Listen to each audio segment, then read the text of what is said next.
Ahí está. Este, esto, ok. Bueno, entonces, como siempre cuando hablamos de una patología, ¿verdad? Como el síndrome biliar o cualquier otra patología nos ubicamos anatómicamente. Eso es algo muy importante que tiene siempre que permanecer en su mente, ubicarse anatómicamente porque el paciente no viene a consultar por usted, no dice tengo síndrome biliar. ¿Verdad? Generalmente viene por un dolor o por un tumor, ¿verdad? O si no por molestias en el epigastrio. Entonces, cuando uno habla de dolor en el hipocondrio derecho, ¿verdad? Lo primero que uno piensa que puede ser una patología hepática o una patología biliar, que en nuestro país es lo más frecuente, vesícula biliar de vías biliares. También no hay que olvidar el colon, el ángulo hepático o ángulo derecho del colon, que muchas veces también puede ser la causa del dolor. Por eso que es importante la historia clínica, ¿verdad? Los cánceres, por ejemplo, del colon derecho, generalmente son cánceres que pueden cursar con un síndrome anémico, ¿verdad? Cuando son cánceres del tipo, proliferativo, que es lo que hay en ciego y en colon derecho, pero ya cerca del ángulo y del transverso, a veces las neoplasias pueden ser estenosantes, o sea, tener características estenosantes, ¿verdad? Entonces, muchas veces el paciente puede consultar por dolores de tipo cólico también, ¿verdad? Porque son vísceras huecas, igual que la vesícula biliar, ¿verdad? E igual que un cálculo impactado en el colédoco, el dolor puede ser de tipo cólico. Por eso que es importante siempre la historia clínica, el inicio, la irradiación, los síntomas acompañantes para no confundir, ¿verdad? Un cuadro de cólico biliar con un cuadro de una neoplasia estenosante, ¿verdad? Que esté causando una obstrucción, ¿verdad? Y que esté dando ese tipo de dolores. Entonces, es algo, ¿verdad? Que no es frecuente, pero que siempre tiene que estar en la mente de ustedes como un diagnóstico diferencial. Otro órgano que se encuentra que puede también dar dolores es el duodeno, o sea, aparte de la segunda porción que es intraperitoneal, ¿verdad? El riñón derecho que es retroperitoneal, pero que ante un cuadro de una obstrucción piélica o una hidronefrosis o una pionefrosis, ¿verdad? También puede dar dolor a ese nivel. La suprarrenal derecha es más raro, ¿verdad? Cabeza del páncreas, parte de la cabeza del páncreas, sobre todo cuando hay una pancreatitis, acuérdense, es la gran simuladora, ¿verdad? Que puede también ser causante de dolor a ese nivel. Y como la pancreatitis aguda en el Paraguay es más frecuentemente de tipo biliar, entonces muchas veces se asocia a una litiasis vesicular o a un cuadro de cólico vesicular o de colecistitis aguda. Por eso es que generalmente cuando nosotros tenemos un paciente con dolor en el epigastrio o en el hipocondrio derecho o un cuadro abdominal agudo, la lipasa y la milasa, ¿verdad? Siempre son parte de nuestros pedidos laboratoriales para poder descartar una pancreatitis aguda, que como dije es la gran simuladora, a veces nos llega muchas sorpresas, ¿verdad? Y el diafragma derecho también puede ser causa de dolor a ese nivel. De hecho, a veces, ¿verdad? Cuadros de tipo derrame pleural o de empiema pleural o neumonía de base derecha puede referirse, ¿verdad? El dolor tipo pleurítico puede referirse hacia el hipocondrio derecho. Entonces, hay que saber también y recordar que el paciente es un todo, o sea que no tenemos que olvidarnos que hay que auscultar los pulmones, ¿verdad? Eh, Actualmente ya es más difícil que se nos pase algo así, porque si se nos pasa a nosotros en general, cuando les pedimos los métodos auxiliares diagnósticos, ¿verdad? Ahí nos da un bofetón, ahí una placa de tórax con un feroz derrame, ¿verdad? O una neumonía, ¿verdad? O un ecografista que te diga, sabes que tu vesícula litiásica y lo que tenés una hepatización de tu pulmón, ¿verdad? Pero por eso que es importante siempre hacer una buena historia clínica y un buen examen físico, ¿no? Para pasar vergüenza, ¿verdad? Y cualquier patología, ¿verdad? Sobre todo patologías de tipo de tórax, como ya les dije, se pueden irradiar a esa región y siempre tenemos que estar dentro de nuestro esquema diagnóstico, la auscultación, ¿verdad? De los pulmones y también del corazón, ¿verdad? Por frecuencia, ¿verdad? Generalmente, ¿por qué consulta a un paciente, ¿verdad? Por un cólico biliar que puede dar dolor en hipocondrio derecho, la colecistitis, la coledocolitiasis, ¿verdad? Que ya va ahí acompañada de otros síntomas, la colangitis y la úlcera duodenal. Pero como ya le hablamos, ¿verdad? Tenemos que excluir siempre entre nuestra historia clínica la apendicitis aguda, ¿verdad? La apendicitis aguda, sobre todo cuando el apéndice se ubica en una posición retrocecal ascendente y subhepática. Eh, es importante siempre tener en mente eso, y sobre todo cuando uno hace el interrogatorio, ¿verdad? Siempre hay algo que no te cuadra. Entonces, siempre reinterrogar y volver a interrogar, ¿verdad? El cólico renal también, ¿verdad? Pero sobre todo cuando el cálculo está todavía y el cálculo que obstruye puede estar a nivel de los cálices renales. Entonces se va a referir ese dolor al punto ureteral piélico, que está prácticamente muy cerca del punto de Murphy, ¿verdad? Para buscar el signo de Murphy, ¿verdad? Entonces muchas veces si el cálculo está alto, puede hacer pensar al que está haciendo el interrogatorio de que se trate de un cólico renal. Por eso que es importante también preguntar, ¿verdad? Y tener en cuenta cuando uno hace el examen físico. Evidentemente que el cólico renal no va a tener las características del dolor que tiene un cólico biliar.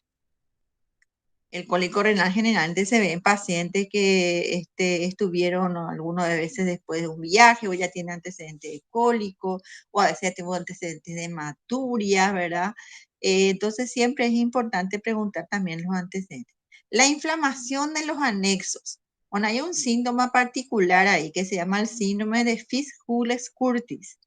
Eh, Están en los libros, ¿verdad? Voy a repetirlo otra vez, no sé si está ahí dentro de la diapositiva, pero es el síndrome de Fitzhugh-Curtis, que es una perihepatitis y una periesplenitis que se desarrolla en los enfermos que tienen enfermedades de transmisión sexual. Entonces, ¿qué ocurre?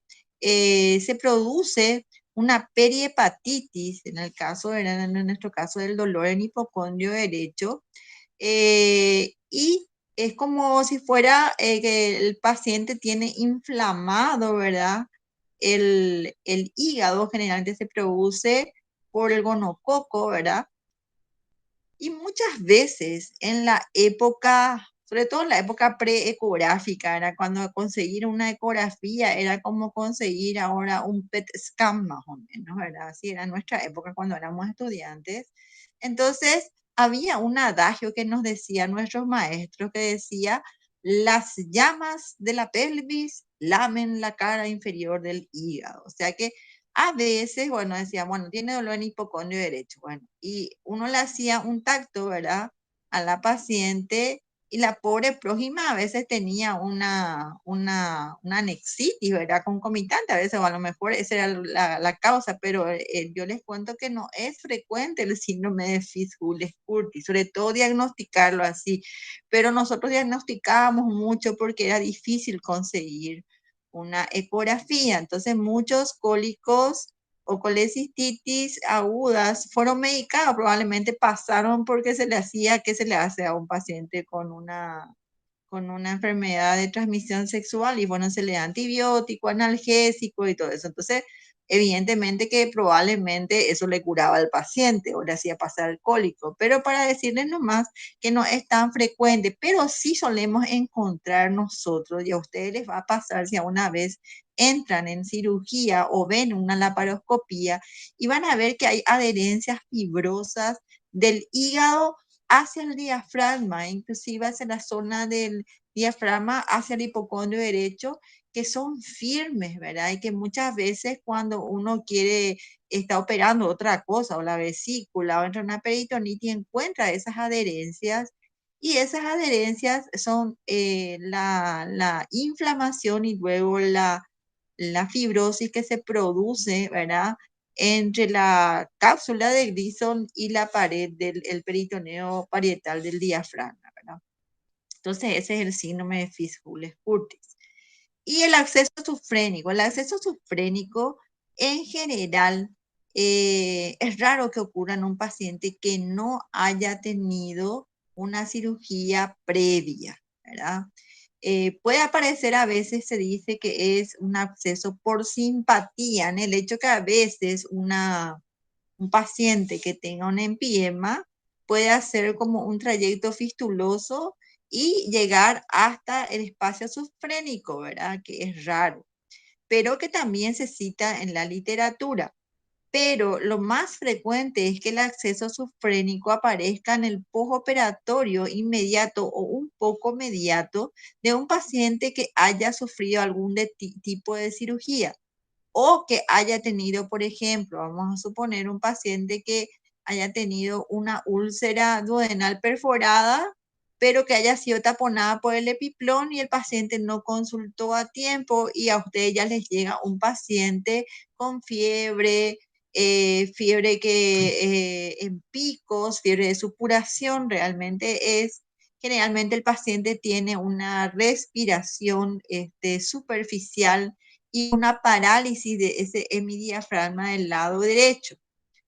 Entonces, ese es el cuadro generalmente en un paciente con un absceso sufrénico o en el postoperatorio de una cirugía de abdomen superior o en una patología de abdomen superior, como sería una úlcera perforada que quedó taponada y esa pequeña cantidad, digamos, de líquido duodenal que eh, escurrió por ese agujerito, se fue a parar y se bloqueó en el espacio subfrénico. Entonces, en general, esas son las patologías que generalmente le van a traer al paciente. También hay un adagio que dice lo siguiente, pus aquí, pus allá, pus en ninguna parte, pus en todas partes, absceso subfrénico. Eso para recordar nomás también y que tengan en cuenta a la hora de hacer un interrogatorio. Es importante que tengamos todas las patologías más frecuentes, ¿verdad? Que pueden ocurrir para poder hacer diagnóstico. Ahora es también que existen patologías médicas que pueden dar dolor en hipocondrio derecho, como por ejemplo la hepatitis, que es en sus comienzos puede dar dolor en el hipocondrio derecho por distensión de la cápsula de Gleason. No así, por ejemplo, una insuficiencia, una hepatomegalia por insuficiencia cardíaca que no es dolorosa, ¿verdad? Porque la distensión es un poco más progresiva. Bueno, entonces el síndrome biliar generalmente es una entidad, ¿verdad? El espectro de síndromes clínicos y asociados a los cálculos biliares es lo que compone al síndrome biliar. Y como dijimos, generalmente está causado por eh, las litiasis, ¿verdad? Las litiasis vesiculares, más raramente por otras patologías como ser, por ejemplo, los pólipos vesiculares o a veces las válvulas que existen en una vesícula alitiásica o la famosa vesícula engorrofrigio, que es una vesícula péndula que se acuda y que también puede dar dolores de tipo cólico. Pero lo más frecuente es que sea provocado por litiasis, por cálculo. Entonces, los motivos de consulta van a ser el dolor, las náuseas, los vómitos y la ictericia. Bueno, ¿qué pasa con el dolor en el cólico biliar? Vamos a hablar primero del cólico biliar. En general, lo que ocurre es que esa vesícula, ¿verdad? Con litiasis en su interior, eh, los cálculos normalmente se encuentran cerca del fondo vesicular, que es la zona más declive, ¿verdad?, de la vesícula biliar. Una contracción de la vesícula biliar, ¿verdad? Que puede aparecer por cualquier cosa. O sea, ustedes todos si tienen una litiasis vesicular y toman agua, les puede dar un cólico biliar, ¿verdad? No es que el agua sea muy colecistoquinética, pero sí cualquier café cocido, café con leche o jugo le puede dar un cólico biliar.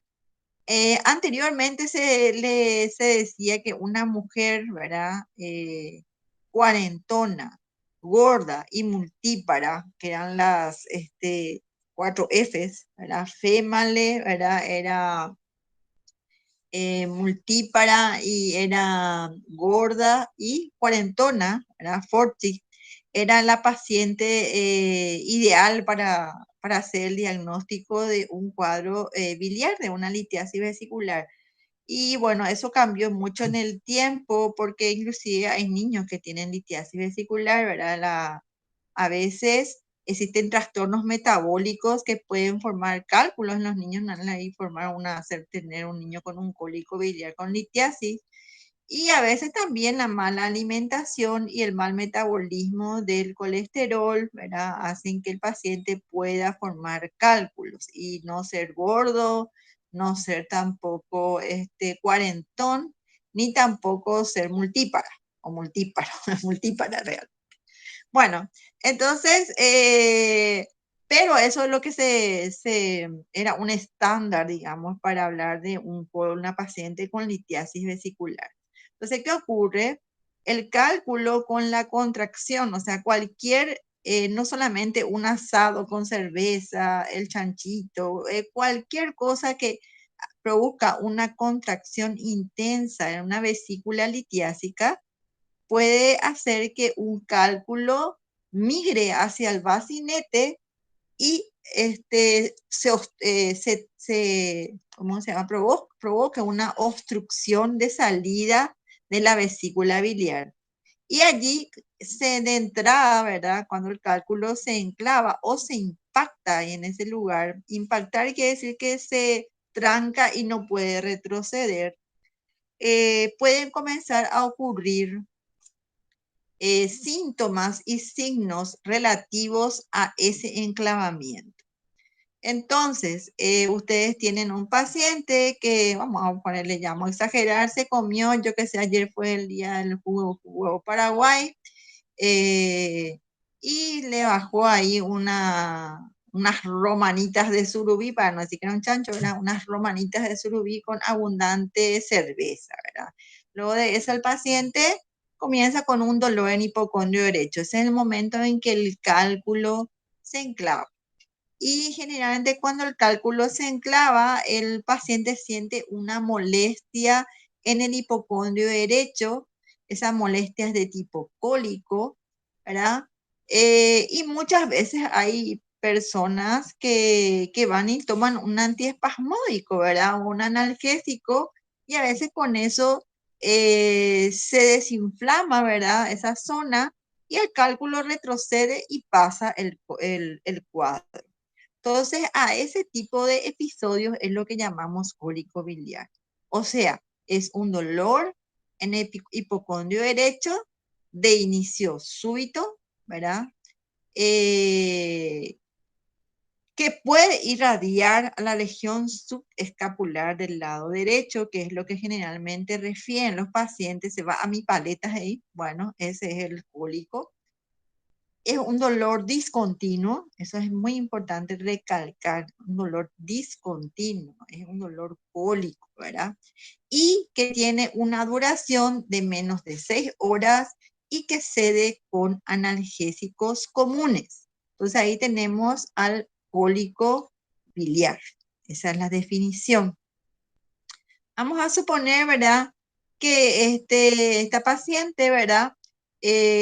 No tomó analgésicos y va a prorrogarse el cuadro. Entonces ahí estaríamos ya cambiando un poco las cosas. Entonces, vamos a hacer un repasito. El dolor es de inicio brusco, repentino, como les dije. Comienzan 30 a 60 minutos después de haber hecho la ingestión de comida, que puede ser copiosa o no copiosa, ¿verdad? el dolor es intenso, ¿verdad? Es continuo con exacerbaciones, realmente es un dolor que tiene sus exacerbaciones, pero queda un dolor residual, es típico del dolor cólico, ¿verdad? Localizado en el epigastrio, perdón, y en el hipocondrio derecho. Hay mucha gente que solamente refiere el epigastrio, no al hipocondrio derecho, ¿verdad? Fue como un dolor intenso, ¿verdad? Y ya dijimos que se va generalmente a la escápula derecha y que tiene pocas horas de evolución. En general, ¿verdad? El paciente puede o no tener vómitos, dependiendo, ¿verdad? De si ese paciente se medica rápidamente o no, ¿verdad? El hecho de que tenga vómitos es también importante que ustedes indaguen, ¿verdad? En el hecho de qué tipo de vómitos, ¿verdad? Si son vómitos que fueron primero la comida, alimentarios, si continuó vomitando el paciente, si vomitó este líquido gástrico que ya es acuoso y después ya viene ese líquido amarillento, ¿verdad? Que corresponde al líquido duodenal. ¿Por qué es importante saber la característica de los vómitos? Semiológicamente, ¿verdad? Para nosotros es importante el hecho de si el paciente vomitó algo de características del líquido duodenal amarillento y sobre todo preguntar si es amargo. ¿Por qué? Porque si el paciente vomita bilis, ¿verdad? Que es lo que le da el color amarillento a su vómito, quiere decir que no hay obstrucción coleociana probablemente. Y si hay, es un cálculo que deja pasar la bilis. Y si el paciente después de haber vomitado, ¿verdad? Eh, en varias oportunidades, en ninguna oportunidad, ¿verdad? Vomita algo amarillento, sino líquido acuoso, líquido acuoso, líquido acuoso. Entonces quiere decir que hay un cálculo que está impactado en la papila duodenal que no deja pasar la bilis al duodeno. Entonces ahí tendríamos más o menos semiológicamente ir pensando en que nuestro paciente podría tener o un cálculo enclavado en el colédoco o podría tener el inicio de un cuadro pancreático. Entonces es importante la presencia de bilis en los vómitos. En general, este cólico biliar, una vez que empieza, ¿verdad? Muchas veces el paciente ni acude a la consulta. A veces sí acude, otras veces no. La mayoría de las veces no. Entonces, ¿qué pasa? Él toma su yaguareteca A o toma algo que tiene ahí en su farmacia personal y pasa y lo toma como si fuera una indigestión. Bueno, entonces el paciente, una vez que pasa ese dolor, bueno, lo toma como una indigestión, bueno, después vuelve a repetir un hecho de comida copiosa, ¿verdad? Y puede volver a tener el mismo cuadro. Eh, Muchas veces estos cuadros pueden hacerse, digamos, en el tiempo. Por ejemplo, una vez al año, después va a ser 2 veces al año, después ya es 3 veces, después ya es 4 y así. Eso es lo que va acortando, ¿verdad? Acortando el periodo entre un episodio de cólico biliar y otro episodio de cólico biliar. ¿Qué ocurre entre esos episodios de cólico? Lo que ocurre es que se procede, el paciente tiene un cólico biliar, la vesícula se inflama, luego se desinflama, ¿verdad? Luego pasa otra vez, se inflama y se desinflama. Ustedes saben que a todo proceso inflamatorio le sigue, ¿verdad? Una fibrosis, una cicatrización y una fibrosis. Entonces, ¿qué va a pasar con el tiempo en un paciente que tiene cólicos a repetición y cuyos periodos de acalmia se van acortando? Eso va a hacer que la vesícula se vuelva en una vesícula esclerotrófica. ¿Y por qué es importante la vesícula esclerotrófica para el cirujano? Es importante por el hecho de que esa vesícula, al ir achicándose y esclerosándose su pared, cada vez tiene menor bilis y su pedículo, el pedículo hepático o de la vesícula, rota. Entonces, ¿por qué nos preocupamos los cirujanos por eso? Porque la vesícula esclerotrófica es una de las vesículas más dificultosas para un cirujano y la que mayor posibilidad de lesión de vías biliares tiene. Entonces, a esos ataques o cólicos en los cuales los periodos de acalmia se acortan cada vez más, es lo que llamamos nosotros cólicos subintrantes, ¿verdad? A veces van a escuchar ustedes en la jerga médica, ¿verdad? Lo que se llama cólico biliar persistente, ¿verdad? El cólico biliar persistente, pero esto es para su manejo, no es para que lo digan en el examen, ¿verdad?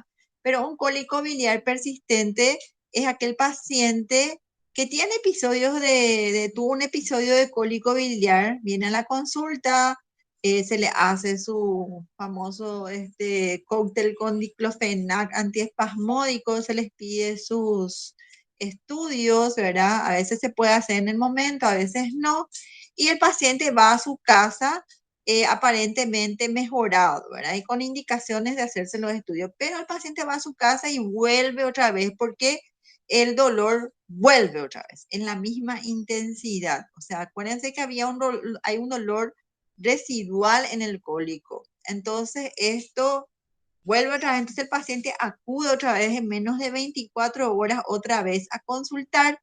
Entonces, ¿qué sucede? Es un paciente cuyo dolor cólico no pasó, pero tampoco no moviliza los blancos, porque en el análisis los blancos son normales, pero el paciente tiene dolor. Tampoco uno eh, tiene ningún episodio febril, por eso no podemos hablar de colicistitis aguda. Entonces, en ese caso es cuando hablamos en la jerga médica de cólico biliar persistente. Para nosotros, ¿verdad? Para nosotros por los que estamos, los que hacemos guardia, ¿verdad?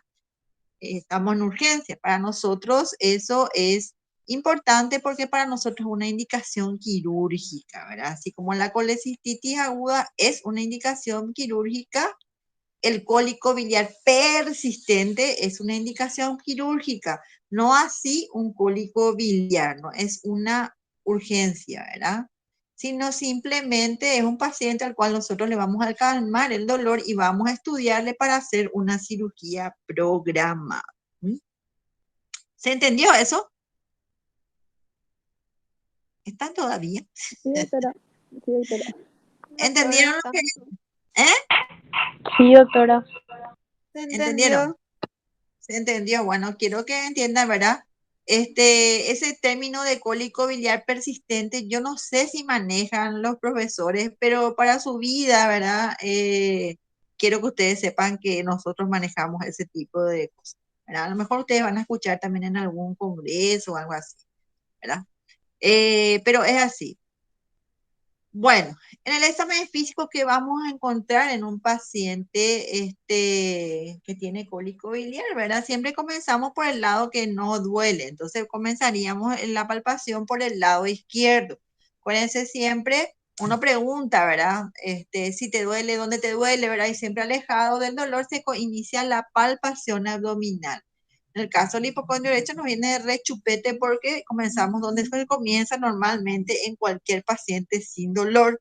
Entonces, cuando ustedes le pregunten en el examen, qué es lo que palpan cuando comienzan a hacer la palpación en fosa ilíaca izquierda, ustedes tienen que decir que están palpando el abdomen siguiendo el marco colónico, ¿verdad? Eso es lo que uno sigue cuando comienza la palpación en fosa ilíaca izquierda, ¿verdad? Y que después, si es que encuentran algo, ¿verdad? A la palpación, entonces ahí van a hacer las maniobras semiológicas para poder descartar algún tipo de visceromegalia o de tumor. Esa es la respuesta, si es que le pregunto. Bueno, entonces generalmente un paciente que tiene dolor del hipocondrio derecho puede tener dolor, pero no va a tener defensa muscular. La defensa muscular es prácticamente es propiedad de la presencia del líquido, ¿verdad? En la cavidad abdominal, que generalmente es un líquido o purulento o sangre, ¿verdad? Esa es cuando hay dolor, nada más uno puede vencer esa defensa muscular en hipocondrio derecho, pero nosotros podemos palpar la vesícula biliar, sobre todo si existe un cálculo. Cuando palpamos, el cálculo está enclavado en el bacinete. Entonces se puede palpar la vesícula biliar, el fondo de la vesícula biliar. Entonces, si palpamos algo de características ovoides, que con la respiración se dirige de dentro a afuera y de arriba a abajo, es probable, y que tiene forma de pera, ¿verdad? Es probable que sea la vesícula biliar, ¿verdad?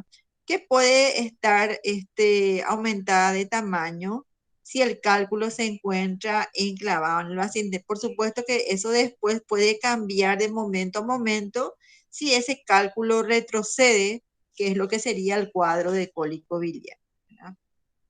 Entonces, el resto del examen no hay nada que agregar. Entonces, ¿qué pasa, verdad? Si es que este calculito que está acá no retrocede, ¿verdad? Está ahí, se quedó ahí, ¿verdad?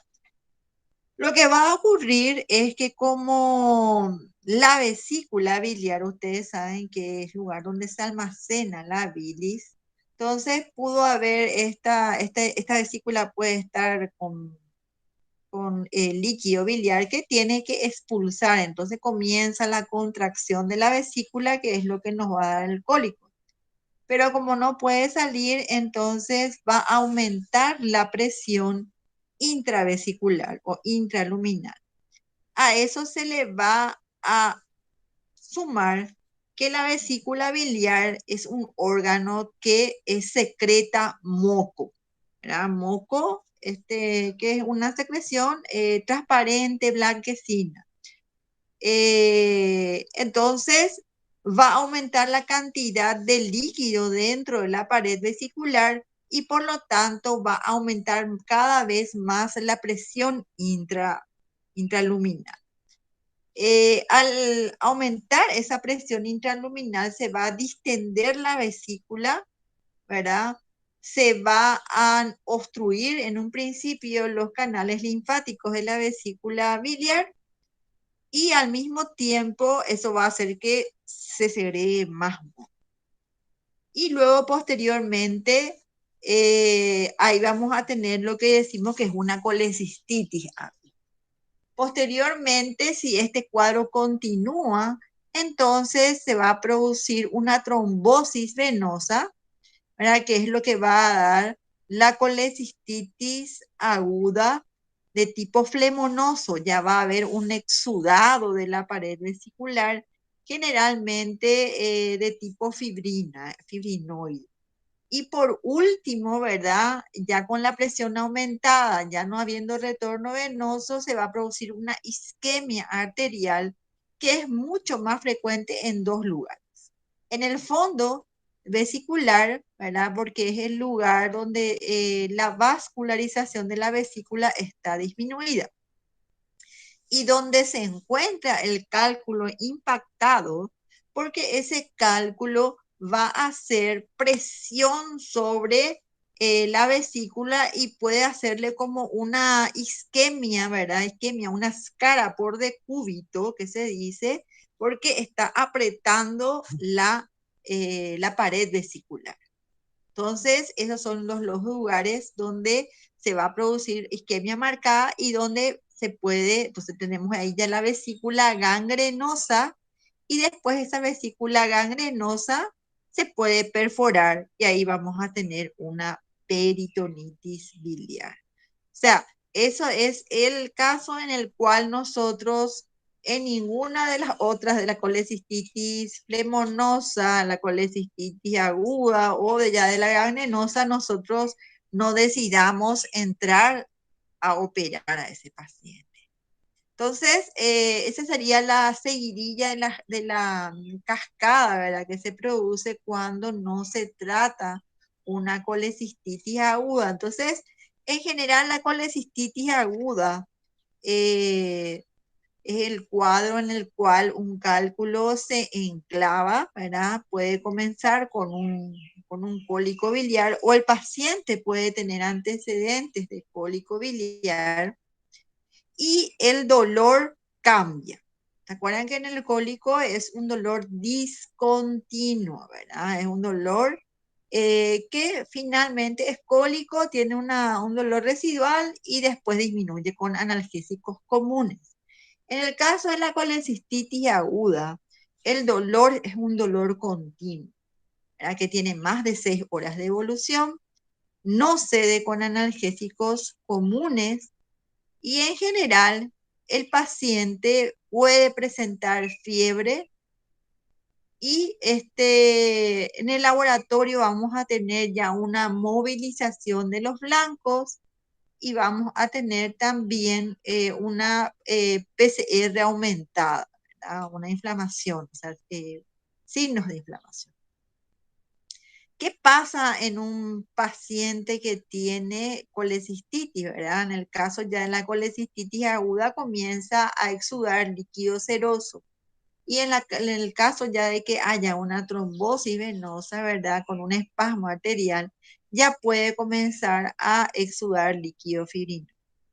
Todo este proceso en pacientes ancianos o en pacientes inmunocomprometidos que tengan enfermedades que afecten a la microcirculación, como por ejemplo ser la diabetes mellitus, o como por ejemplo puede ser un lupus o una artritis reumatoidea, o un paciente vascular periférico, ¿verdad? Un paciente que tiene ya tuvo un infarto, ya tuvo un bypass en miembro inferior, o sea, un paciente que tiene problemas con la microcirculación, este cuadro puede ser más solapado y justamente por eso es más grave.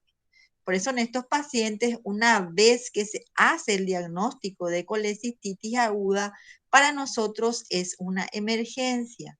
¿Por qué? Porque generalmente el cuadro es solapado y el cuadro quirúrgico es grave, ¿verdad? O sea, la evidencia, ¿verdad? La evidencia cuando uno abre este tipo de pacientes ha demostrado con el tiempo, ¿verdad? Y hay muchas publicaciones de eso, que la colecistitis en pacientes que tienen afectada la microcirculación, como los que nombré hace un tiempo, son pacientes que tienen un cuadro solapado y por eso es mucho más grave y evolucionan rápido a la perforación y a la peritonía.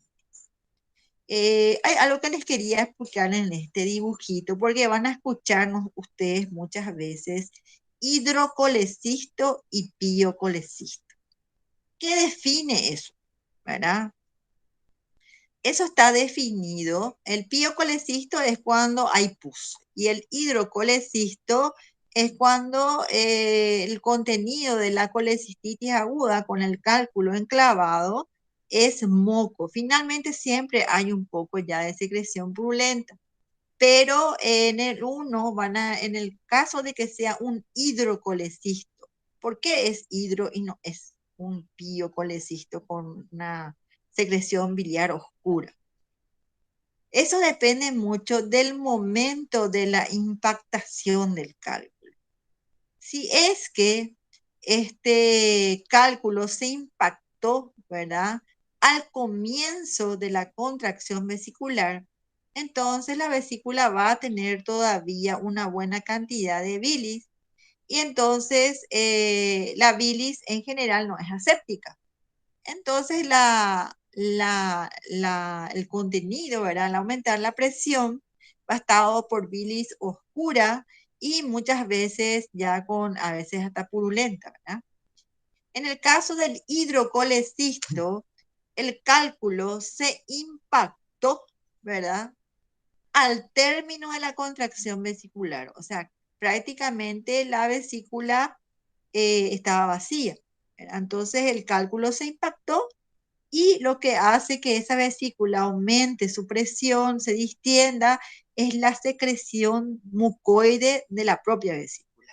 Entonces, ustedes cuando entran a la cirugía, punzan la vesícula y sale un líquido claro, mucoide, que a veces puede tener un poquito de pus, ¿verdad?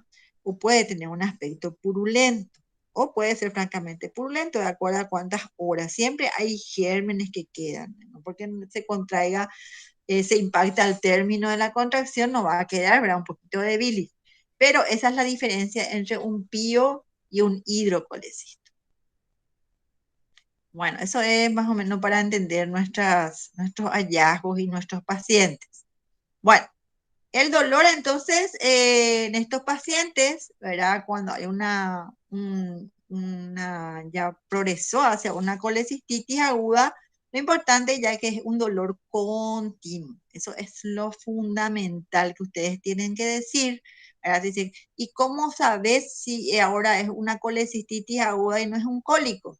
Y ahí ustedes le tienen que decir, es que el dolor es un cambio de características o es un dolor continuo, ¿verdad? Tiene más de 6 horas de evolución. El paciente refiere que no sé, con analgésicos comunes y puede o no acompañarse de fiebre. En estos pacientes, ¿verdad? Puede inclusive aparecer vómito, ¿verdad? Eh, justo por el cuadro inflamatorio. Ustedes saben que en todo cuadro inflamatorio abdominal, generalmente el paciente tiene náuseas y tiene vómitos por la distensión brusca del peritoneo visceral. Entonces, muchas veces por reflejo puede tener eso o puede tener sensación nauseosa y no vomita. En general, el paciente refiere, ¿verdad? Puede referir, puede que sí, puede que no, pero pues la mayoría de las veces refiere haber tenido dolores del mismo tipo, pero que el dolor que tiene ahora es diferente, ¿verdad? Diferente en el sentido de que ya no es discontinuo, que ya tomó todo su yaguareteca, a su pito, su flauta y no le cedió. Bueno, al examen físico, ¿qué es lo que vamos a encontrar? Entonces, generalmente estos pacientes tienen dolor, a veces pueden tener sudoración, fases ansiosas o fases de dolorosa. Cuando un paciente tiene cólico, generalmente el paciente se mueve porque cree que moviéndose le causa menos dolor o calma. Sin embargo, cuando ya existe un cuadro peritoneal, o sea, en el cuadro de una inflamación, ¿verdad? Vesicular, el paciente se queda quietito. Eso es la diferencia también entre los dolores cólicos, ¿verdad? La actitud del paciente ya cuando existe una inflamación. Eh, Generalmente el paciente cuando inspira, ¿verdad? En forma profunda ya puede tener dolor espontáneo. Y esto es lo que aprovechan los ecografistas y dicen que es un Murphy ecográfico, ¿verdad? Porque ellos cuando van a realizar la ecografía, uno de los pasos que se le hace al paciente para poder captar, ¿verdad? La vesícula biliar con su ecógrafo es pedirle que inspire, ¿verdad? Entonces, simplemente es eso, ¿verdad? Al inspirar profundamente la vesícula distendida e inflamada, su peritoneo visceral se pone en contacto con el peritoneo parietal y es ahí cuando corta la respiración porque provoca dolor. Y ese es un Murphy ecográfico.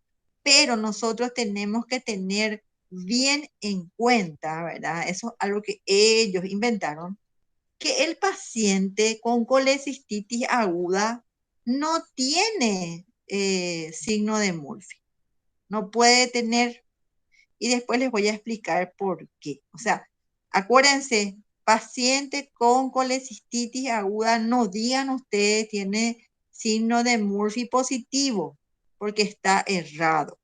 Y en muchos libros van a encontrar Murphy positivo y sigue estando errado, ¿verdad? ¿Por qué? Les voy a decir, no es porque Margarita Osejo inventa, sino que para buscar el signo de Murphy, uno tiene que poder deprimir el hipocondrio derecho. Y cuando uno tiene una colecistitis aguda, el paciente tiene dolor y tiene mucha defensa muscular. Entonces va a ser imposible que ustedes puedan deprimir el punto cístico, ¿verdad? Para buscar el signo de Murphy.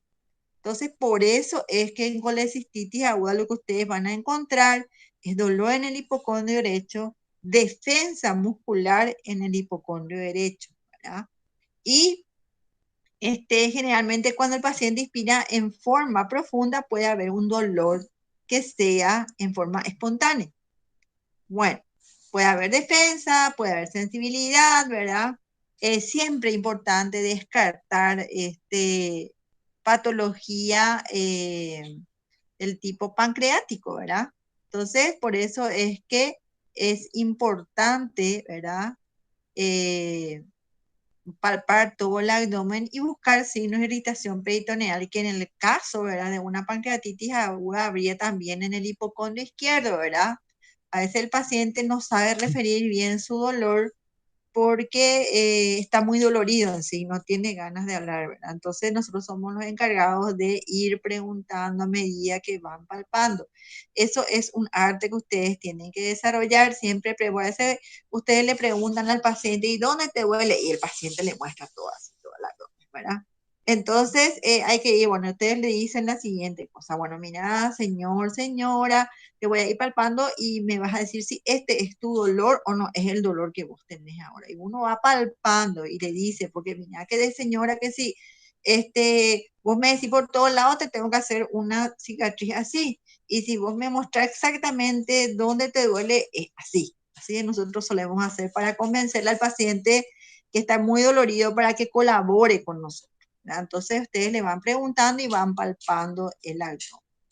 A veces la vesícula puede ser palpable, ¿verdad? A veces no, ¿verdad? Dependiendo, es difícil a veces palpar, ya les dije, esa zona por la defensa muscular, ¿verdad? Por la defensa muscular que tiene el paciente con colecistitis aguda. La percusión también es dolorosa y los ruidos hidroaéreos pueden estar disminuidos. Bueno, en la colecistitis crónica generalmente son pacientes que han tenido cólicos recurrentes o que no se resolvió totalmente, o pacientes que no identificaron bien el dolor, o sea, en vez de ser un dolor en hipocondrio derecho de tipo cólico, los dolores que tenían los pacientes eran dolores de tipo dispepsia, ¿verdad? No muy fuerte y que seguían así con analgésicos comunes o muchas veces con antiespasmódicos, con automedicación. Entonces, estos pacientes muchas veces llegan en uno de esos episodios, ¿verdad? O se hacen algún tipo de control porque piensan que tienen otra patología, ¿verdad? Y se encuentra que el paciente tiene una vesícula con litiasis vesicular. Son los pacientes con colecistitis crónica, ¿verdad? Entonces, algunos, como les dije, refieren dispepsia, suelen referir que la comida le cae pesada, ¿verdad? Que tienen cuando le pasa cuando erutan o cuando se provocan el vómito, ¿verdad? Y esos pacientes son los pacientes en los cuales tienen antecedentes de dolor de cólico, pueden o no tener antecedentes de dolor cólico biliar, ¿verdad? Entonces siempre hay que hacer un interrogatorio bueno porque ahí es cuando tenemos que descartar todos esos cuadros de los que estuvimos hablando al principio, ¿verdad? Descartar un cuadro de una de un absceso sufrénico, si fuera postoperado, de una úlcera gastrodenal, ¿verdad? O de una gastritis, o inclusive de una parasitosis. Acuérdense que hay muchos pacientes que tienen parásitos, ¿verdad? Y estos parásitos a veces inclusive pueden llegar a la vía biliar, como el Ascaris lumbricoides, o el estrongiloide, o la yardiasis. Entonces también hay que investigar todo eso cuando ustedes le piden un laboratorio porque muchas veces ahora la gente ya no pide más, por ejemplo, un examen de materia fecal o ¿cómo se llama? De ese sería. Y entonces muchas veces el paciente puede llegar infestado de parásitos, ¿verdad? Cosa que antes era, aunque sean las campañas políticas, se repartía antiparasitarios. Bueno, ahora se le parte caña. Bueno, el examen físico entonces en los pacientes suele ser normal. Entonces ahí cuando nosotros tenemos que buscar el dolor en el punto cístico, aquí en estos pacientes con colecistitis crónica o con sospecha de colecistitis crónica, es cuando vamos a hacer las maniobras para poder obtener un signo de Murphy. ¿Qué es el signo de Murphy? ¿Verdad? Es cuando uno presiona el punto cístico, ¿verdad? Y se pide al paciente, se presiona primero el punto cístico, se le pide al paciente a una inspiración profunda. Entonces, cuando el paciente hace una inspiración profunda, el diafragma baja, ¿verdad? El hígado también y el fondo vesicular se pone en contacto con la pared abdominal anterior que está presionada por nuestro dedo. Y si existe una inflamación crónica de la vesícula biliar, nosotros podemos hacer que el paciente refiera dolor. Entonces, existen dos maniobras para eso. Primero tenemos que localizar ese punto cístico, para lo cual uno traza una línea que va del hueco suprasternal hasta el ombligo. Y después una recta que va del ombligo hasta hacia el flanco, ¿verdad? Luego lo que se hace es dividir esas dos líneas, una bisectriz, y cuando esta bisectriz se choca, digamos, con la décima costilla, que es esa costilla o el reborde costal en ese lugar, entonces ese es el punto cístico. Entonces se puede buscar de dos maneras el signo de Murphy. Una es monomanual, que es la maniobra de Moynihan. Es cuando se coloca la mano se pone en el hipocondrio derecho y flanco, ¿verdad? Presionando ese punto cístico. Y se pide al paciente, ¿verdad?, que haga una inspiración profunda. Entonces, al hacer la inspiración profunda, presionando el punto cístico, el paciente refiere dolor, entonces podemos decir que hay una vesícula inflamada, ¿verdad? Entonces, esa es una forma de buscar el punto cístico, monomanual. Y la maniobra de Prone, que es una maniobra bimanual, se realiza generalmente, o sea, esta maniobra usamos porque nos es más cómoda, sobre todo cuando el paciente es obeso o no se relaja bien. Entonces colocamos las dos manos y los dos pulgares se juntan en el punto cístico, ¿verdad? Entonces presionamos, ¿verdad? Con las manos presionamos el epigastrio y con la otra mano presionamos la pared costal, ¿verdad? Y en ese momento con los pulgares hacemos la presión sobre el punto cístico y le pedimos al paciente que inspire, ¿verdad? Nosotros presionando esa zona. Y al inspirar, si le corta la respiración, entonces tenemos también el signo de Murphy positivo en las colecistitis crónicas. Bueno, el síndrome coledociano, ¿qué es? Síndrome coledociano es cuando a este cuadro de dolor en hipocondrio derecho se le agrega ictericia, coluria y acolia, que son los síntomas propios de una obstrucción biliar, ¿verdad? Entonces, ¿cuáles son los componentes del síndrome coleociano? Si a alguien le preguntan, son tres. Dolor en hipocondrio derecho, ictericia, coluria y acolia. Hasta ahí. Si ustedes le agregan fiebre, entonces estamos hablando ya de otro cuadro, una complicación del síndrome coleociano, que es la colangitis aguda supurada. Pero mientras nosotros tengamos una paciente que tiene dolor cólico en el hipocondrio derecho, ¿verdad? Que la paciente refiera, ¿verdad?, que tiene coluria, o sea, una orina teñida, ¿verdad? A veces algunos le dicen tipo guaraná, tipo Coca-Cola, ¿verdad? Otros, bueno, lo comparan con un té, ¿verdad? Antes se tomaba mucho té, entonces té cargado, decían, bueno, té negro cargado. El color es un color oscuro, ¿verdad? Y las heces no justamente van a ser blanquecinas, pueden ser hipocólicas. Acólicas sería cuando no pasa ni un poquito de bilis hacia hacia el duodeno, ahí sí es un cálculo enclavado en la papila. Entonces, porque a veces el cálculo puede estar bailando, o sea, obstruye, desobstruye, obstruye, desobstruye, ¿verdad? Ese es el cálculo que baila ahí, ¿verdad? Que de repente hace que el paciente pueda tener hipocolia nada más, no alcohol. Entonces, este paciente, cuando tiene un cálculo enclavado, normalmente ya el dolor es continuo, ¿verdad? Un continuo que no cede con nada, ¿verdad? No cede con nada, la paciente refiere mucho dolor, no hay tampoco alteración de las enzimas pancreáticas, no hay tampoco un dolor que nos sugiera una pancreatitis aguda, que es el dolor ese en cinturón que comprime, ¿verdad? Entonces, en este caso tenemos que pensar en un cálculo enclavado. Y si el paciente te dice que no vomita nada amarillo, que vomita, se vomita saliva, dice, ¿verdad? Pero bueno, hasta cierto punto uno puede vomitar saliva. Generalmente lo que uno vomita cuando hay una obstrucción a nivel de la papila, ¿verdad? El colédoco, es lo que vomita, es el líquido mucoso del duodeno, ¿verdad? Que es blanquecino acompañado un poco de secreción pancreática que hace que ese vómito sea un vómito alcalino, ¿verdad?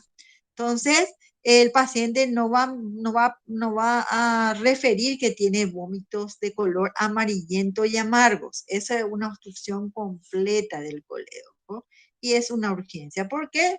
Porque puede continuar infectarse esa bilis, ¿verdad? El colédoco, ¿verdad? Y ahí vamos a tener lo que es una colangitis, que es un cuadro grave. Entonces ahí vamos a tener a un paciente que además de tener un cuadro de dolor, ictericia, coluria y acolia, se le va a agregar la fiebre. Si a esta fiebre otra vez tenemos nosotros con el dolor en hipocondrio derecho, coluria, acolia y fiebre, es lo que llamamos la triada de Charcot, ¿verdad?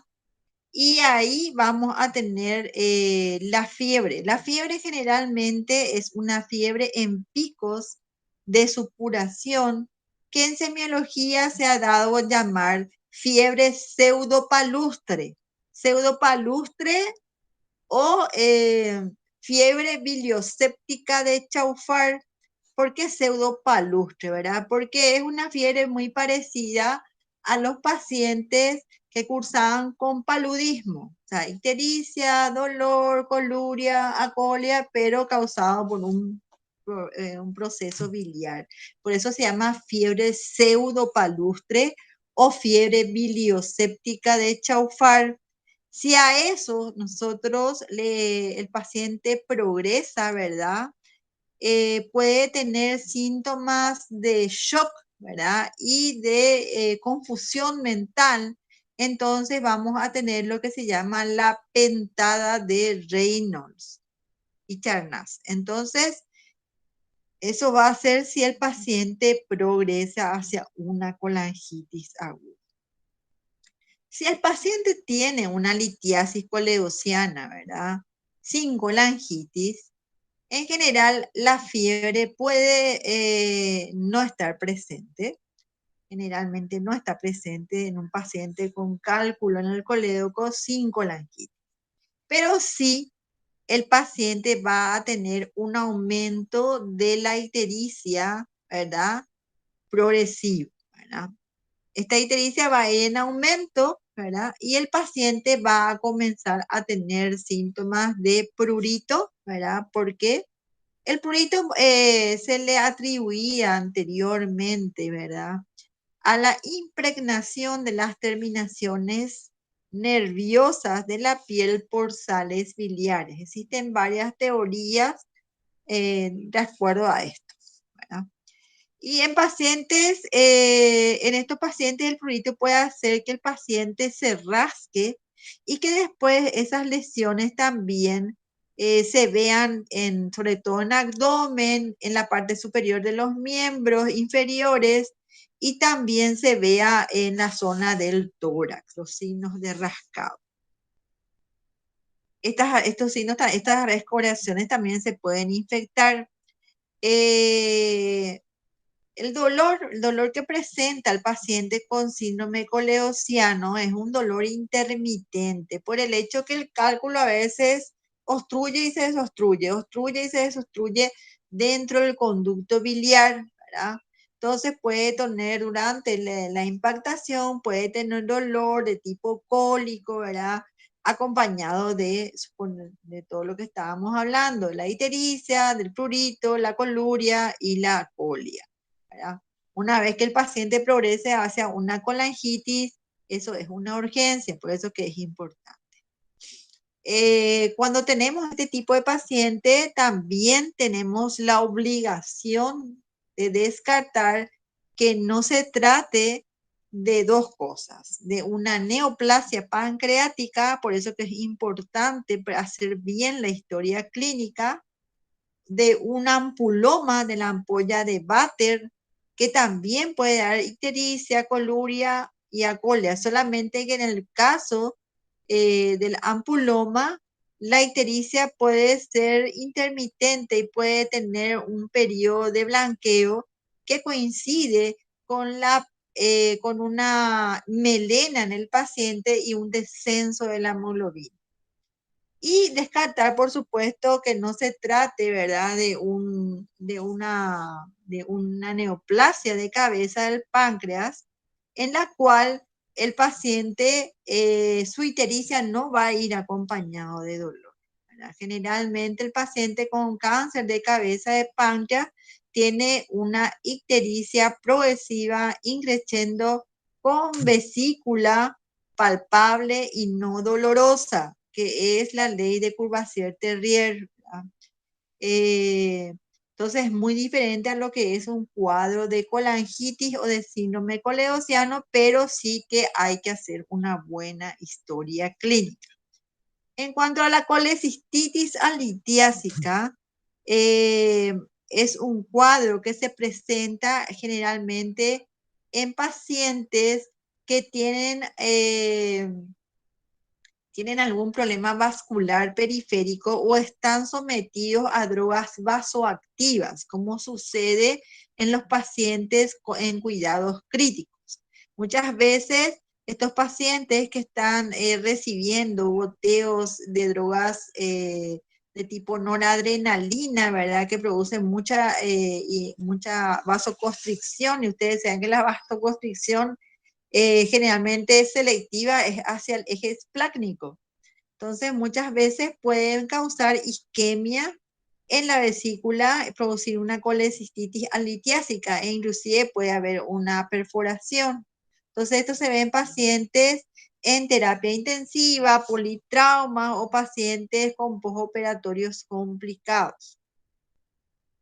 Es muy grave y eso es también de resorte quirúrgico, aunque no sea litiásica. El diagnóstico diferencial ya hablamos con la apendicitis aguda, sobre todo la que es ascendente, ¿verdad? Una apendicitis aguda subhepática. La úlcera perforada, el dolor de la úlcera perforada es un dolor empuñalada. Siempre es importante, ¿verdad? Recordar que el dolor de tipo biliar generalmente es desencadenado por la ingesta, no importa de qué sea, pero siempre está acompañado de la ingesta, ¿verdad? Es un dolor que se ritma por la ingesta, ¿verdad? Entonces, cabría preguntar siempre a un paciente en el que sospechamos que pueda tener una enfermedad ulcerosa gastrodenal, si es que con la ingesta hay dolor, ¿verdad? En todo caso, en ese caso se trataría de un paciente con un problema gástrico. Generalmente los pacientes que tienen úlcera gástrica son aquellos pacientes que tienen este dolor con la ingesta. O sea, le duele porque el alimento que se pone en contacto con la mucosa despulida del Estómago es lo que hace que se provoque el dolor y una vez que ese alimento se vacía hacia el duodeno, ¿verdad? Entonces calma el dolor y después vuelve otra vez. Entonces, en general, ese es el dolor gástrico. Habría que ver cómo es el dolor, con qué se ritma, si es un dolor periódico o no periódico. La escasez de vómitos también va hacia una úlcera gastroduodenal porque se dice que las úlceras vomitan hacia adentro, o sea, hacia la cavidad abdominal y que los problemas biliares y las pancreatitis vomitan hacia afuera. Si la perforación está ubicada, ¿verdad? Por ejemplo, en la duodenal, la úlcera duodenal, si se perfora una úlcera duodenal y escupe, hace así un poco de líquido duodenal, todos los líquidos que se escupen sobre todo del duodeno y del estómago, corren por la corredera parietocólica derecha y se acumulan en fosa ilíaca derecha en un tiempo. Entonces puede simular una cronología de Murphy de una apendicitis. Solamente que recuerden que siempre el dolor en una úlcera va a persistir en el epigastrio e hipocondrio derecho. En cambio, en un paciente que tenga una apendicitis aguda, el dolor una vez que se localiza en la fosa ilíaca derecha desaparece en el epigastrio. El diagnóstico diferencial, ¿verdad? Con la pancreatitis aguda, que es lo más frecuente, el diagnóstico que más tenemos que descartar siempre, ¿verdad? Porque son muy similares y también porque la pancreatitis en nuestro país es de origen biliar. Entonces, en general, se puede tratar de un dolor agudo, en barra, constrictivo, que se irradia al dorso, no al espacio subescapular derecho, sino al dorso. Es un dolor transfixiante. Y el paciente puede referir náuseas, vómitos en muchas oportunidades y también es un dolor que este, se desarrolla luego de una ingesta copiosa o de alimentos o de bebidas alcohólicas, ¿verdad? Inclusive en otros países la pancreatitis alcohólica es más frecuente que la biliar. Al examen físico, lo que se puede ver en algunos pacientes es un balonamiento epigástrico que se denomina signo de Gauviet. Este balonamiento epigástrico se debe a la parálisis que se produce en el estómago y en la primera asa yeyunal debido a la inflamación del páncreas, que es lo que se les enseñó a ustedes que dice que toda víscera inflamada en contacto con una víscera hueca la paraliza. Esa es la ley de Stokes. Entonces, nuestra víscera inflamada es el páncreas, que está abajo, retroperitoneal. Encima, ¿verdad? Se encuentra el estómago, ¿verdad? Que es intraperitoneal. Entonces, al estar inflamado el páncreas por detrás y ponerse en contacto con el estómago se queda paralizado, al igual que la primera asa yeyunal que está por debajo. Entonces, eso es lo que provoca el signo de Bouvier, ese balonamiento epigástrico. Que si ustedes le piden una placa de abdomen, ¿verdad? Ustedes van a ver eso, ¿verdad? Van a ver ustedes un asa, ¿verdad? Con un nivel hidroaero, inclusive puede haber parte del estómago, pueden ver que está distendido y entonces ahí ustedes tienen lo que se llama el ilio regional desde el campo o asa sentinel. Entonces, ahí le podemos pedir la amilasemia, amilasuria, ¿verdad? Y podemos descartar nuestra pancreatitis aguda, la colecistitis aguda. La pielonefritis también es importante, ¿verdad? Pero el dolor va a ser mucho más localizado en la zona lumbar. Vamos a tener episodios, el paciente puede tener fiebre, puede tener fiebre con escalofríos, ¿verdad? Hematuria, puede o no haber hematuria macroscópica o microscópica. Y si es que existe una acumulación, ¿verdad? Que haya una acumulación de pus, ya sea una hidropionefrosis, entonces vamos a palpar una masa que tiene contacto lumbar, ¿verdad? Que es lo que nos va a hacer el diagnóstico más los medios auxiliares diagnósticos. Y la neumonía de base derecha, por supuesto, vamos a ocultar, ¿verdad? El paciente, aparte de tener ese dolor, fiebre en hipocondrio derecho, va a referir también, puede referir dificultad respiratoria, puede referir mialgia, cuadro de tos y dolor también a la respiración profunda. Y en el infarto al miocardio en general, sobre todo cuando tenemos que hacer diagnóstico, es sobre todo sobre los dolores de cara diafragmática, o sea, los infartos de cara diafragmática, que son los que se refieren al epigastrio y al hipocondrio derecho. También la dilatación del ventrículo derecho puede causar un dolor, ¿verdad? Y un aumento, digamos, de la tensión muscular a la palpación en el hipocondrio derecho. El acceso subfrénico derecho es lo que habíamos hablado, ¿verdad? La fiebre en picos, generalmente se ven pacientes que han tenido procesos infecciosos alejados a veces o cercanos al abdomen superior. Generalmente el paciente puede tener dolor, puede tener fiebre, y va a comenzar a tener náuseas, vómitos, mal estado general. Entonces, eso se ve en la placa simple, sobre todo si es un acceso subfrénico anaerobio, se puede ver un nivel hidroaéreo, que es muy diferente al neumoperitoneo por debajo, por encima del hígado y por debajo del diafragma. Entonces, por ejemplo, les voy a mostrar la diferencia que hay entre un acceso subfrénico y un neumoperitoneo. Esto es un neumoperitoneo. El aire sigue la media luna del diafragma, ¿verdad? Esto es un absceso subfrénico. Ustedes van a ver que tiene el aire o el nivel, ¿verdad? No sigue la media luna. Es como un nivel hidroaéreo en el hipocondrio derecho, perdón. Eso es un absceso subfrénico. Bueno, la neumonía de base derecha es lo que hablamos, ¿verdad? Con el derrame pleural. Este es el síndrome de Fitzhugh-Curtis, del que ya hablé, ¿verdad? La perihepatitis o periesplenitis, en este caso, ¿verdad? Que puede dar dolor en hipocondrio derecho, generalmente es por una infección gonocócica la mayoría de las veces, que hace que se desarrollen estas adherencias, la inflamación y posteriormente las adherencias que pueden causar dolor.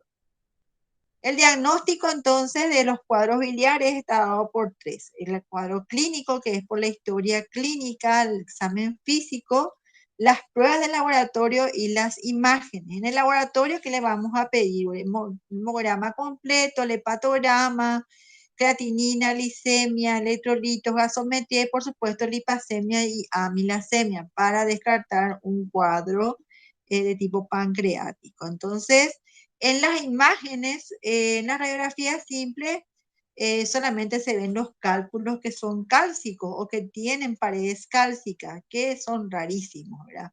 La mayoría de los cálculos que nosotros tenemos aquí en el Paraguay son cálculos de colesterol.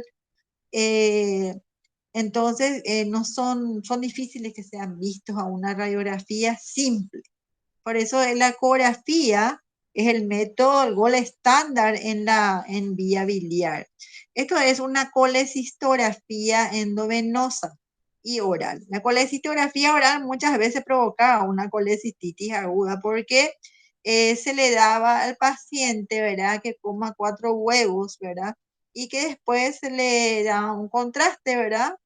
Y entonces la vesícula se mostraba llena, contraída, ¿verdad? Y a veces mismo esos 4 huevos ya le daban un cólico biliar. La colecistografía endovenosa se hacía con la inyección endovenosa de contraste de tipo iodado, ¿verdad? Y se tomaban muestras, ¿verdad? Del paciente en ayunas, que es cuando la vesícula se encuentra distendida. Sin embargo, la ecografía vino a marcar un hito dentro de los diagnósticos en la vía biliar. Entonces, ¿qué es lo que tenemos que fijarnos nosotros en una ecografía? Primero tenemos que fijarnos no solamente en la vesícula biliar, tenemos que fijarnos en el hígado. La ecogenicidad del hígado es muy similar a la del riñón. Por eso, si ustedes tienen un hígado muy blanco y un riñón normal, entonces es probable que tu paciente tenga una esteatosis hepática, porque la grasa se ve blanca, ¿verdad? La vesícula biliar se ve distendida, se observan las paredes, tenemos que observar el contenido, la pared que se mide cuando uno quiere saber si una vesícula está distendida o no es la pared posterior, esta, ¿verdad? Si tenemos cálculos, el contenido, esta es una vesícula totalmente alitiásica, muchas veces se puede ver un contenido que le forma un nivel que puede ser el barro biliar. El barrio biliar, a no ser que sea muy espeso, no da esto, que da un cálculo ya bien formado, que es la sombra sónica posterior. O sea, podemos tener un nivel, pero no tener una sombra sónica posterior, ¿verdad? Entonces, un cálculo en la vía biliar, cálculo único. Acá otro cálculo, ¿verdad? Vemos la pared no está engrosada, está el cálculo único ahí. Esto es una colecistitis crónica, tampoco no hay dilatación de las vías biliares. Aquí ya vemos, esto sí es una colecistitis y vemos que tiene cálculos varios, ¿verdad? Y vemos que la vesícula tiene un nivel, o sea, aparte de cálculos, tiene barro biliar. Vieron que el barro biliar no da sombra sónica, a no ser que sea muy espeso, ¿verdad?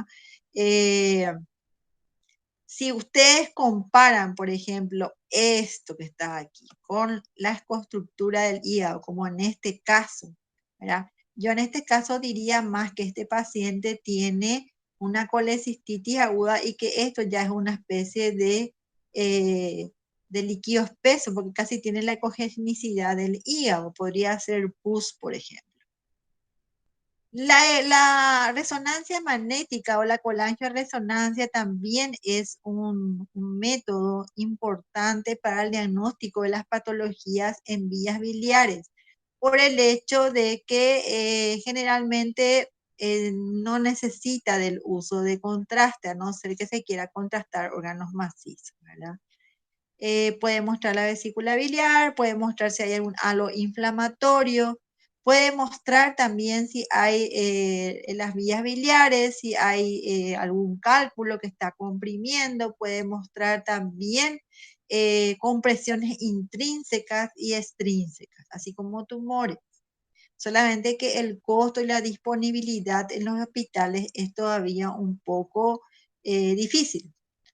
La tomografía no es un método diagnóstico de elección para la patología biliar, pero sí puede mostrar, como por ejemplo en este caso, de una vesícula gigantescamente distendida con cálculos, ¿verdad? Estos cálculos que tienen un rebolo de cálcico son vistos, pero a veces los cálculos de colesterol no se ven por la tomografía tampoco. En este caso sí, porque son cálculos mixtos que están cubiertos por calcio. Y esa densidad cálcica es la que hace que se pueda ver.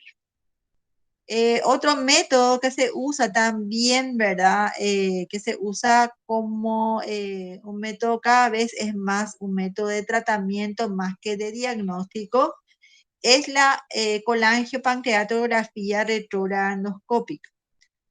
Anteriormente se usaba mucho también para diagnóstico, ahora cada vez las indicaciones de la CEPRE se van reduciendo ya que existe la colangioresonancia para el diagnóstico. Por eso existen los criterios de Tokio que ustedes van a dar ahora en clínica quirúrgica, que son criterios que sirven para indicar una CEPRE. ¿Por qué ahora no se indica tanto como un método diagnóstico la CEPRE? Porque tiene también sus complicaciones, como ser, por ejemplo, la pancreatitis postcolangio, que es muy grave. Entonces, solamente si es que el paciente tiene criterios para una CEPRE, criterios fuertes o muy fuertes, que vamos a ver después que son indicación de una colangiopancreatografía retrogranoscópica. Entonces, la secuencia sería una ecografía. Si uno sospecha, ¿verdad?, que hay cálculos, pero no se ven, se puede pedir una colangioresonancia. Y si en la colangioresonancia el paciente muestra litiasis o muestra algún lugar donde aparentemente hay una estenosis, entonces ahí se indicaría la colangiopancreatografía retrógrada. Entonces, así como dijimos, si el paciente tiene diagnóstico de litiasis vesicular, se evalúan los riesgos, ¿verdad? Si no hay necesidad de una exploración de vías biliares, porque el hepatograma es normal, se iría el paciente directamente a una colecistectomía laparoscópica o una colecistectomía abierta, dependiendo la disponibilidad y la indicación. Si a ustedes le preguntan en el examen cuál es preferible, siempre digan la colecistectomía videolaparoscópica. Si el paciente tiene riesgo de tener litiasis en la vía biliar principal porque tiene antecedente de ictericia, porque tiene un patograma alterado, entonces lo que se puede hacer, o si tiene hallazgos ecográficos, entonces se puede ya indicar una CEPRE. Pero si no existen hallazgos ecográficos, como por ejemplo la presencia de un cálculo, pero se ve dilatado el colédoco, entonces sería primero una indicación de colangioresonancia. Si la colangioresonancia es positiva, entonces va a una CEPRE para extracción de cálculo. Si la colangioresonancia es negativa, se va directamente a una colecistectomía videolaparoscópica. Si el paciente tiene cálculos en la vía biliar principal, ¿verdad? Se hace una colangiopancreatografía retroendoscópica y una vez que se extrae el cálculo, se puede hacer ya la colecistectomía videolaparoscópica. O si el paciente, por ejemplo, tenemos posibilidad de hacer los dos procedimientos al mismo tiempo, que es lo que se llama rendezvous, que vamos a ver también en clínica, entonces se puede hacer la colangiopancreatografía retroendoscópica al mismo tiempo que la videolaparoscopía usando la misma anestesia, pero en el quirófano. Bueno, y eso creo que hemos tocado toda la parte biliar. No sé si tienen algunas preguntas. O ya se durmieron. Cuéntame un poco. Por mi ¿Están parte, vivos? al menos, yo no tengo ninguna pregunta, doctora. Está, o sea, quedó muy claro todo. ¿Quedó claro? Y Sí, después, Lore, doctora. Yo tengo una pregunta, doctora. dale, Karen, te escucho. Em, entonces, el signo de Murphy no se puede, o sea, no se detecta en la colecistitis aguda, ¿verdad? No, no se puede porque tratar de deprimirle a alguien que tiene dolor en el hipocondrio derecho, que tiene una real colecistitis aguda, imposible. Entonces vos necesitas primero presionar esa zona hacia abajo y pedirle a tu paciente que inspire. Si vos tenés una colecistitis aguda, el paciente primero no te va a dejar deprimir porque luego le tiene defensa muscular. Algunos hasta tienen una tanta defensa que parece una contractura que no existe, ¿verdad? Pero es una defensa así muy fuerte, ¿verdad? Y tratar ahí de deprimir y encima otra vez le pedí al pobre prójimo que haga una inspiración profunda. Al inspirarlo ya le duele, ¿verdad? Y es el famoso signo ecográfico, Murphy ecográfico que inventaron los ecografistas, ¿verdad? Entonces vos le estás haciendo doler por un lado cuando inspira y por otro lado le estás presionando a un paciente con un dolor agudo en el hipocondrio derecho, entonces no existe, es imposible. Es lo mismo que vos me digas que en un paciente que tiene contractura abdominal por una úlcera perforada, vos le vas a buscar el signo de irritación peritoneal generalizada. Para hacer un signo de Yenú de Musi, ¿verdad? Tenés que deprimir y después hacer el rebote, ¿verdad? ¿Sí? Entonces, ¿cómo vos le vas a deprimir a una contractura abdominal? Es imposible, a no ser que no sea una contractura, ¿verdad? Entonces, o una peritonitis así, que sea una peritonitis ya de larga data, en que el reflejo ya se agotó, ahí puede ser que vayas a poder hacer signo de irritación peritoneal generalizada en un paciente con contractura abdominal. O sea, uno tiene que pensar cuando está observando, ¿verdad? Que si realmente tiene contractura, eso es impenetrable, ¿verdad? Vos querés tocar y no vas a tocar nada, ¿verdad? El paciente tiene dolor, tiene contractura, que es algo involuntario, no le puedes buscar el signo de rebote, dolor en el rebote, porque es imposible. ¿Se entiende? Entiendo, doctora. Me llamó Dale. nomás la atención porque mencionaste luego que en las bibliografías dice eso y y Y como, vos lees, o sea, las bibliografías nuevas, ¿verdad? Inclusive acá, ya te digo, ahora hablan de Murphy ecográfico, ¿verdad? Murphy ecográfico en una colecistitis aguda, bueno, por supuesto que hay dolor a la inspiración, pero eso no es un signo de Murphy, ¿verdad? Porque el Murphy sabemos lo que es, ¿verdad? Solamente que hay cosas que están mal y se van, ¿cómo se llama? Repitiendo en el tiempo, pero la observación te va a decir que no se puede hacer en una colecistitis aguda, de verdad. ¿Mm? Es lo mismo cuando vos tenés un paciente con apendicitis aguda, ¿verdad? Viene uno le toca, ¿verdad? Y no podés muchas veces hacer el signo de Bloomberg. Y viene otro y ya le toca al paciente, ya está así defendiendo y no te va a dejar prácticamente hacer un signo de irritación peritoneal, sobre todo si tiene muchísimo dolor, ¿verdad? Tiene defensa, si vos le hablas, le distraes, sí vas a poder hacer un signo de Bloomberg. Pero cuando uno vino le tocó, viene otro le tocó, viene otro le tocó, el paciente ya está así defendiendo, ¿verdad? El que viene en el cuarto lugar no va a poder más ni buscar el signo de Bloomberg, ¿verdad? Porque el paciente ya está defendiendo ya con todo, ¿verdad? Entonces, solamente en las crónicas nosotros podemos buscar el signo de Murphy, o sea, podemos deprimir el abdomen para buscar el signo de Murphy. Y por supuesto que va a tener en la colecistitis aguda lo que tiene un dolor espontáneo a la inspiración profunda. ¿Mm? ¿Se entendió? sí, doctora, muchas gracias. Dale, otra preguntita.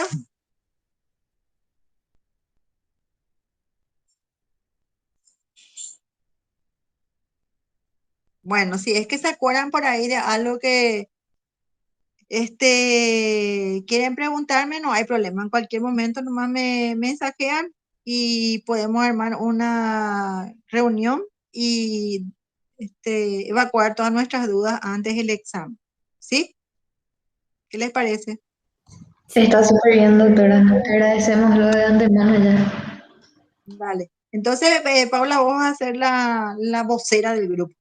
¿Sí? Está Cualquier cosa, bien. pregunta, eso que ustedes tengan, así algunas dudas, entonces me avisan y hacemos una reunión antes del examen para evacuar todas esas dudas. ¿Les parece? Sí, doctora, muchas gracias. Dale, listo. Nos vemos entonces. Suerte, chicos. Estudien. Gracias, Chao, chao, doctora. doctora. Nos vemos. Hasta luego, doctora.